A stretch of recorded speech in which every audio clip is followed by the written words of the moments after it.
ছেলেরা সারা দিন বেটা সারা রাতও যদি তুমি উলঙ্গ ছবি দেখো, একজন হালাল স্ত্রীর, একজন পবিত্র বৈধ স্ত্রীর মাধ্যমে একজন স্বামী যেই তৃপ্তি পায়, আমি খোলামেলা কইতেছি বেটা বুঝার লাগা, তৃপ্তি পায় হালাল স্ত্রীর দ্বারা, তুমি কি 100 বছর যদি মানুষের বেডির উলঙ্গ ছবি চাও, তুমি সেই তৃপ্তি পাইবা?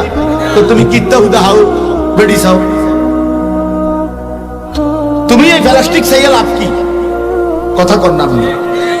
আমরা যে পরিমাণ জওয়ান বুড়ো নারী পুরুষ আল্লাহকে ছেড়ে দিচ্ছি, আখিরাতকে ছেড়ে দিচ্ছি, দিন যত বাড়ছে আমাদের ঘরে পরিবারে স্ত্রী সন্তানের জীবনে সর্বত্র আল্লাহর নাফরমানি।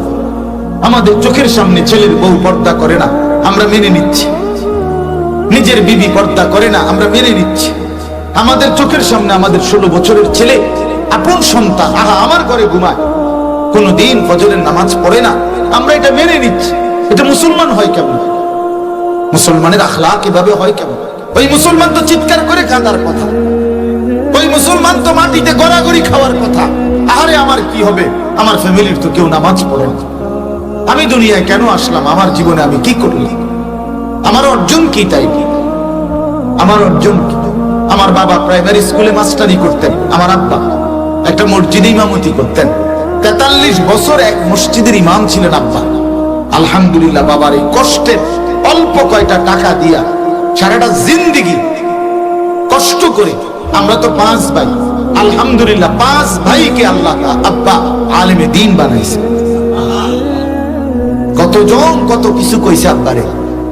আব্বাই বলতেন আমার মরার পরে যেন আমার 5 ফুট তারাই যেন আমার কবরের চারদিকে দাঁড়ায়।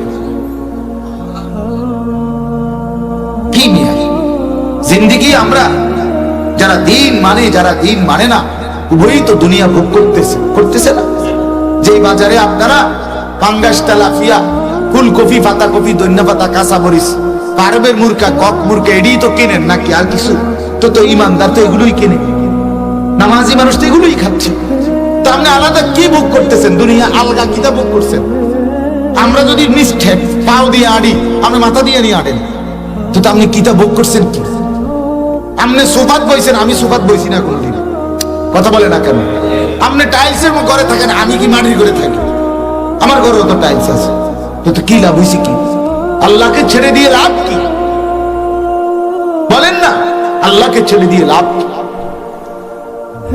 তোমরা যারা ছেলেরা সারা দিন বেটা সারা রাতও যদি তুমি উলঙ্গ ছবি দেখো, একজন হালাল স্ত্রীর, একজন পবিত্র বৈধ স্ত্রীর মাধ্যমে একজন স্বামী যেই তৃপ্তি পায়, আমি খোলামেলা কইতেছি বেটা বুঝার লাগা, তৃপ্তি পায় হালাল স্ত্রীর দ্বারা, তুমি কি 100 বছর যদি মানুষের বেডির উলঙ্গ ছবি চাও, তুমি সেই তৃপ্তি পাইবা?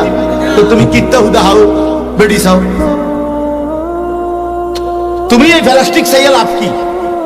কথা কর না। তুমি বেকুব না? তুমি কি দেখতেছো? তুমি এটার মধ্যে মজাটা কি পাইলা? না ধরতে পারলা, না ছুঁইতে পারলা। আহা, নিজের জীবন নষ্ট করে দিলাম, চরিত্রটা শেষ করে দিলাম, টাকাগুলো শেষ করে দিলাম, এমবি নষ্ট করে দিলাম মোবাইলের, নিজের শরীরের যৌবনের শক্তি নষ্ট করে দিলাম। জিনা, ব্যভিচার, নিজের হাতকে মন্দ কাজে ব্যবহার, অসৎ মেয়ের পিছনে ঘুরে, মদের আড্ডা, জুয়ার আড্ডা, নেশার আড্ডা, নারীর আড্ডায় ঘুরে টান ফান কইরা। সেদিন এক ছেলে আসছে আমার কাছে, কাঁদতেছে বসে বসে। আমি কিছে বাপ? হুজুর বাবার কামাইয়ের 45 লক্ষ টাকা, 45 লাখ টাকা এক বছরে বন্ধুদের আড্ডায় উড়ে গেছে।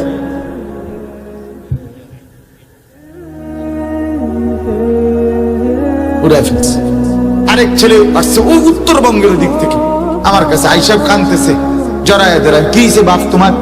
ছেলেটা বলতেছে হুজুর, আমি, আমার বাবার ফার্নিচারের ব্যবসা ছিল, ফার্নিচারের ব্যবসার 17-18 লক্ষ টাকা আমি চুরি করে নিয়া জুয়া খেললা, এখন পথের ফকির হয়ে গেছে। কোন আমার বাপও আমারে ঘরে জায়গা দেয় না, বাবাও নিঃস্ব, আমিও নিঃস্ব, বাপারও তো নাই কিছু, বেচারারও ফকির বানাই দিল, তুই নিজেও কি হয়ে গেলি? ফকির হয়ে গেলি। করলিটা কি বাপ? কি লাভ হইল বলে? খারাপ। এটা তো প্রাচীন কাল থেকে কথা। জুয়া যারা খেলে, শেষ অনলাইনে মোবাইলের জুয়া হোক আর এমনি সরাসরি জুয়া হোক, জুয়ারি শেষ পর্যন্ত দিতে দিতে বসত বাড়ি ভিটা মাটি বেচ্চা, নিজের বউ বাচ্চা শুদ্ধা বেচ্চা না। এটাই তো পরিণতি, এটাই তো পরিণতি। এজন্য হাসি দিয়ে উড়াই দিও না বাপ, হাসি দিয়ে উড়াই দিও না। এখান থেকে নামলে আমার পথে আমি, তোমার পথে তুমি, এটা আমিও বুঝি তুমিও বুঝো। ঠাট্টা করে উড়াই দিলে হবে না বাবা। মুরব্বীদেরকেও বলি, আপনাদেরকেও বলি, এই উদাহরণটা শুধু একটা আয়াত শোনাচ্ছি আপনাদের।